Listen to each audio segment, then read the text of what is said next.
আত্মাদের জগতে আল্লাহ আমাদের একটি একরারি প্রশ্ন করেছিলেন, এমন একটি প্রশ্ন যার একটাই সঠিক উত্তর হতে পারে। তিনি জিজ্ঞাসা করেছিলেন, আমি কি তোমাদের প্রভু নই? আর আমরা সবাই বলেছিলাম, অবশ্যই আপনি আমাদের প্রভু। প্রভু মানে হল সেই সত্তা যিনি পালনকর্তা, রিজিকদাতা, রক্ষাকারী, যিনি সব কিছুর কর্তা ও কার্যকারী। তারপর আমরা এই দুনিয়ায় জন্ম নিলাম পরীক্ষার জন্য। এখন আল্লাহ সুবহানাহু ওয়া তাআলা তার কাজগুলোকে এই সৃষ্ট জগতের পর্দার আড়ালে লুকিয়ে রেখেছেন।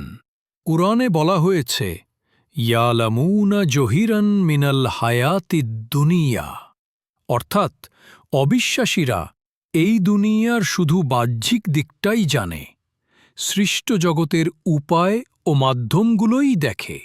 ওয়াহুম আনিল আখিরাতি হুম গাফিলুন, অর্থাৎ তারা আখিরাতের ব্যাপারে গাফিল, অজ্ঞান। কিন্তু বিশ্বাসীরা এই বহুত্বের পর্দা ভেদ করে একক সত্তাকে দেখতে পায়। তারা চোখে দেখা বহু কিছুর আড়ালে যে এক আল্লাহর কাজ চলছে সেটি অনুভব করে।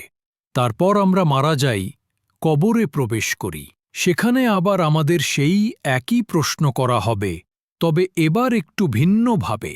আল্লাহ জিজ্ঞাসা করবেন, মান রাব্বুক, অর্থাৎ তোমার প্রভু কে? এটি একটি ইস্তিফহামি প্রশ্ন, যার উত্তর একাধিক হতে পারে।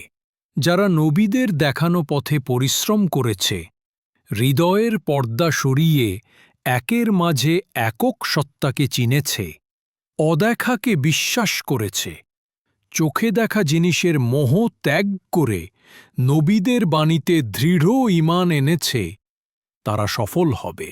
আর যারা তা করেনি, তাদেরকে তার পরিণতি ভোগ করতে হবে।